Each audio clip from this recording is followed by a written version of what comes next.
In the last year, North Korea has been launching a lot of missiles. They're all just tests, but they're meant to send a message.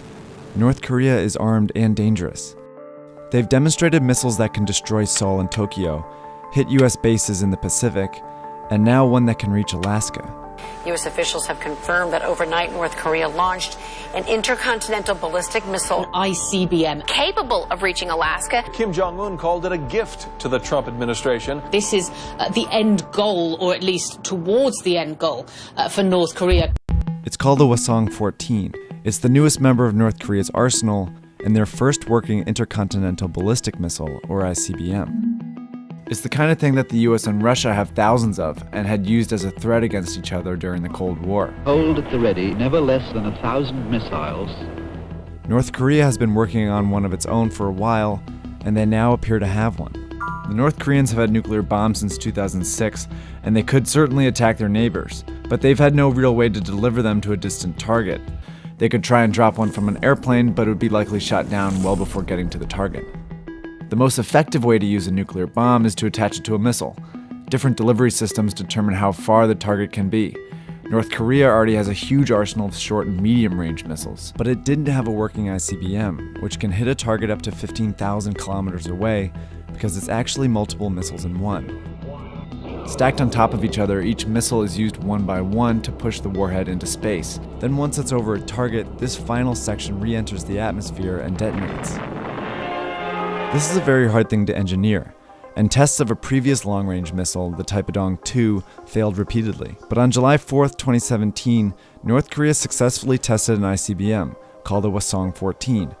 It reached a distance of about 930 kilometers, flew for nearly 40 minutes, and successfully re-entered, splashing down in the Sea of Japan. This is a major milestone for North Korea. Analysts calculate that if North Korea wanted to use the Hwasong-14 in a real attack, they would launch it at a lower angle, giving it a range of more than 5,500 kilometers, putting Alaska well in range. But this still doesn't mean North Korea can nuke Alaska today. The Pentagon says that North Koreans cannot fit a nuclear bomb on the Hwasong-14 and have it reliably detonate. See, this is a relatively small ICBM, meaning it can't carry a very heavy nuclear bomb. In order for it to make it to Alaska, the North Koreans would have to figure out how to miniaturize the bomb, and there's no evidence the North Koreans can do this yet.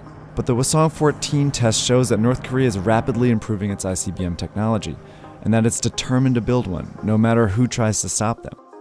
So this raises the question, why is North Korea so dead set on building an ICBM?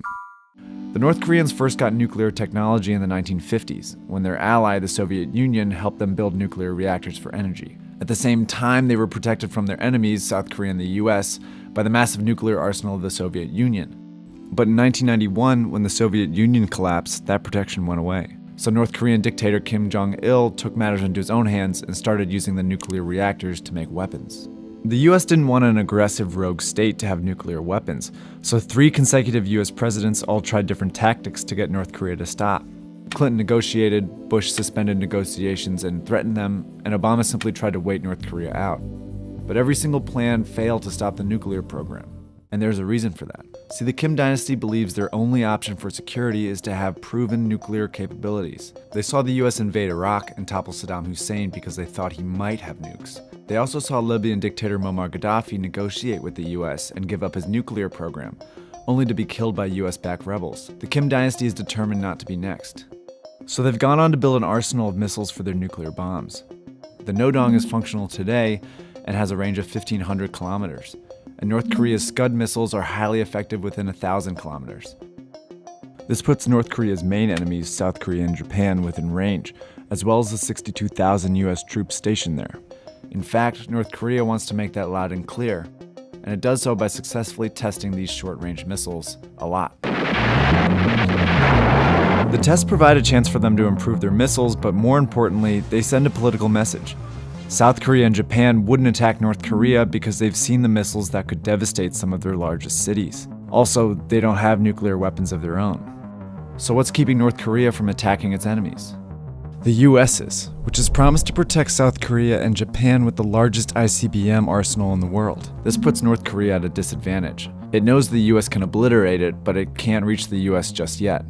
This is why the US can safely cut off North Korean trade and enact other punishments. And this brings us back to why North Korea has been trying so hard to build an ICBM. It's what they need to tip the scales in their favor. Right now, North Korea can only attack US allies, but if it can successfully test any of these ICBMs, it would be the same as telling the US, if you nuke us, we'll nuke you. If the US knows North Korea can target an American city, it'll be less likely to come to the aid of South Korea or Japan. This would effectively break up the alliance that's designed to keep North Korea in check. But the implications of this would go far beyond the Korean Peninsula. Suddenly, in charge of their own protection, South Korea and Japan would potentially develop nuclear weapons of their own, something Donald Trump once said he would be fine with. This would trigger a process called nuclear proliferation, and it's exactly what the US has been trying to prevent since the Cold War. Right now, there are 9 countries with nuclear weapons of their own, while 190 maintain a non-nuclear status because of the Non-Proliferation Treaty. But the success of a North Korean ICBM could change that. If South Korea and Japan start looking to change their nuclear status, it could encourage other countries to do the same. So experts are urging the US to take action now while it still can. President Trump is pressing China to help. See, China continues to trade and have a diplomatic relationship with North Korea, essentially keeping the regime alive. So if Trump can get China to leverage or cut off that support, North Korea might not have enough resources to keep pursuing an ICBM. But for now, as North Korea continues to test and parade missiles, tensions continue to rise. 3 US presidents have said they'd prevent the North from building better nukes and missiles. 3 US presidents have failed. At least for now, it looks like Donald Trump will be the 4th.